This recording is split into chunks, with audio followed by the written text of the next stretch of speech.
Assalamualaikum warahmatullahi wabarakatuh. Perkenalkan, nama saya Hadi Hidayat.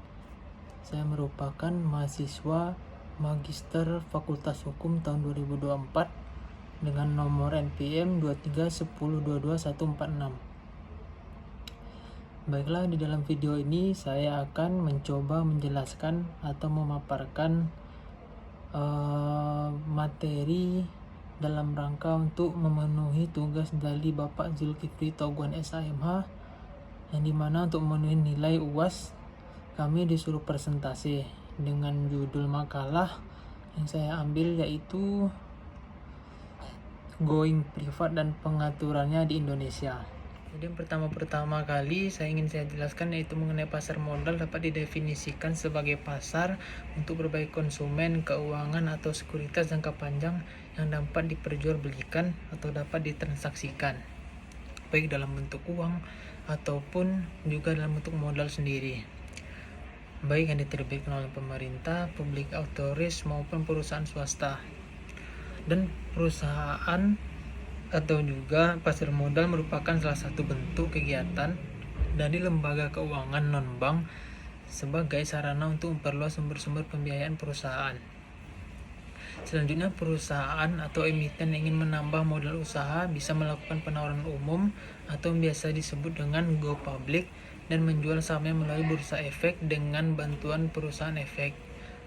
Selanjutnya yaitu mengenai kemitraan pasar modal ini sendiri dapat dikatakan sebagai bentuk hubungan yang saling menguntungkan, di mana selama status terbuka atau publik tersebut masih memberikan manfaat bagi perusahaan dan juga menguntungkan untuk perusahaan, maka perusahaan akan mempertahankan status tersebut.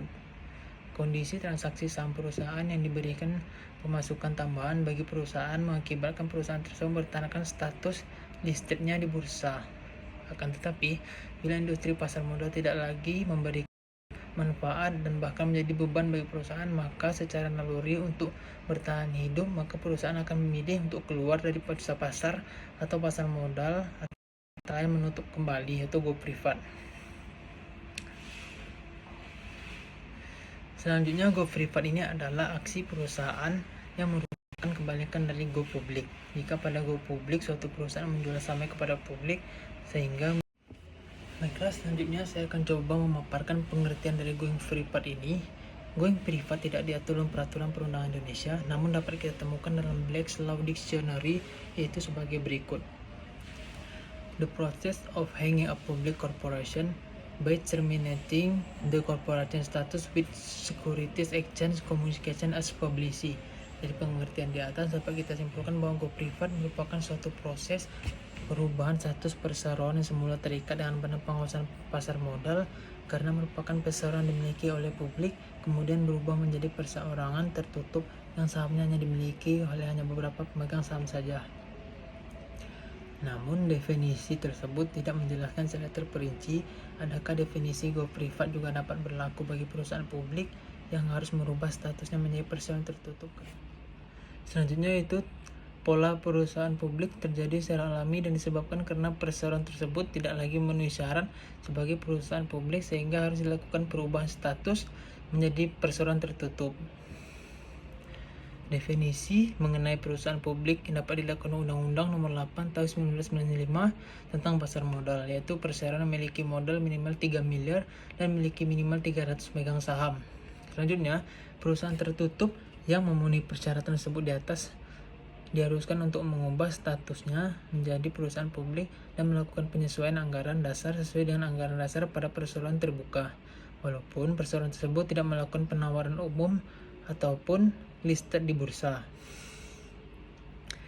Sebaliknya, apabila perusahaan tersebut dalam perkembangannya tidak lagi memenuhi syarat sebagaimana dimaksud di atas, yaitu tidak memiliki pemegang saham sebanyak 300 atau lebih, maka perseroan tersebut harus dilakukan perubahan statusnya kembali menjadi perseroan tertutup. Dalam hal ini, karena tidak ada pencatatan saham-saham dalam bursa, maka tidak perlu melalui prosedur delisting. Baiklah, selanjutnya yang kedua, perseroan yang melakukan penawaran umum terbagi ke dalam beberapa ragam, yakni on purpose, forced delisting. Selanjutnya, saya akan mencoba menjelaskan adapun konsekuensi dari pelaksanaan go privat ini adalah yang pertama terhadap emiten Sebagai perusahaan lebih memiliki publik, emiten dituntut untuk lebih efisien dan terbuka pada masyarakat. Selain itu, masuknya perusahaan ke dalam bursa merupakan promosi tersendiri bagi perusahaan dibandingkan dengan perusahaan yang lain. Selanjutnya itu terhadap investor. Terhadap investor bermain di pasar modal tentu sangat berharap dapat memperoleh kapital gain yang tinggi dari saham dimilikinya sebagai bentuk penyertaan modal yang telah ditanamkan di perusahaan. Dan memiliki saham, investor dapat berharap dapat dengan cepat memperoleh keuntungan dan juga menjual saham yang dimilikinya agar mendapat keuntungan sebaliknya. Untuk itu investor harus benar-benar melakukan evaluasi terhadap saham yang akan dibelinya. Yang ketiga yaitu terhadap efek, yang merupakan penjelasan yang terakhir dari kelebihan-kelebihan merupakan growth target tersebut. Di atas kekurangan menjadi perusahaan terbuka di antaranya telah diatasi oleh beberapa kebijakan pemerintah. Pemerintah mendorong perkembangan industri pasar modal melalui pemberian insentif kepada perusahaan terbuka dan melakukan penawaran umum, antara lain melalui penghapusan tax clearance pada tahun 2006 serta intensif pada PPh 2007. Bahasan selanjutnya itu pengaturan grup privat di Indonesia.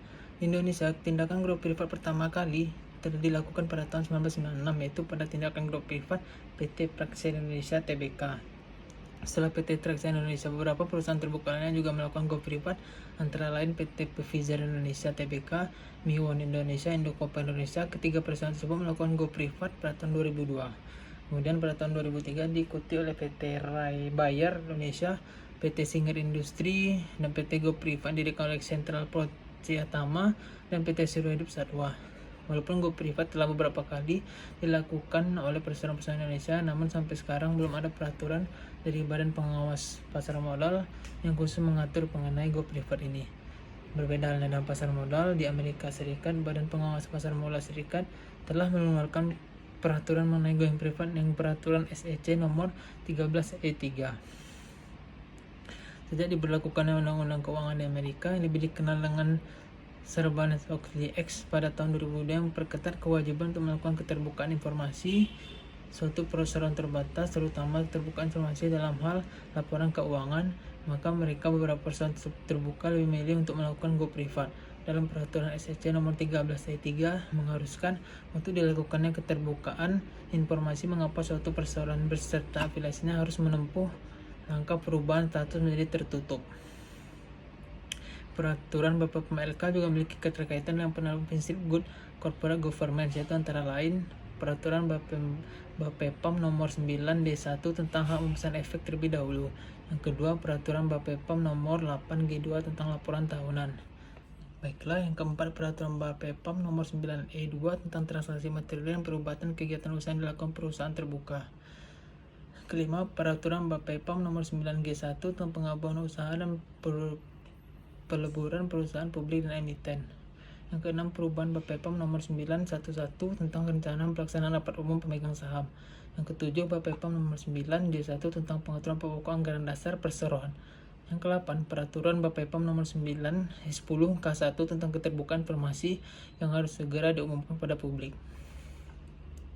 Yang 9, Peraturan Bapepam nomor 10K4 tentang laporan realisasi penggunaan dana hasil penawaran umum. Selanjutnya yang 10 yaitu Peraturan Bapepam nomor 9H1 tentang pengambilalihan perusahaan terbuka dan Peraturan Bapepam nomor 9F1 tentang penawaran tender. Baiklah, penutup kesimpulan, Go Privat merupakan suatu proses perubahan status perseroan yang semula terikat dengan badan usaha pasar modal karena merupakan perseroan yang dimiliki oleh publik, kemudian berubah menjadi perseroan tertutup yang sahamnya hanya dimiliki oleh hanya beberapa pemegang saham saja. Namun definisi tersebut tidak menjelaskan secara terperinci apakah definisi Go Privat juga dapat berlaku bagi perusahaan publik yang harus merubah statusnya menjadi perusahaan tertutup karena saham tidak lagi dimiliki oleh 300 pemegang saham atau lebih. Pengaturan mengenai Go Privat Indonesia diatur dalam banyak regulasi, peraturan diantaranya dalam Undang-Undang Nomor 8 Tahun 95.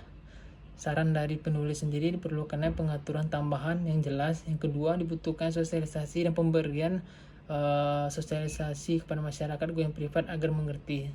Baiklah, sekian dari saya penjelasannya.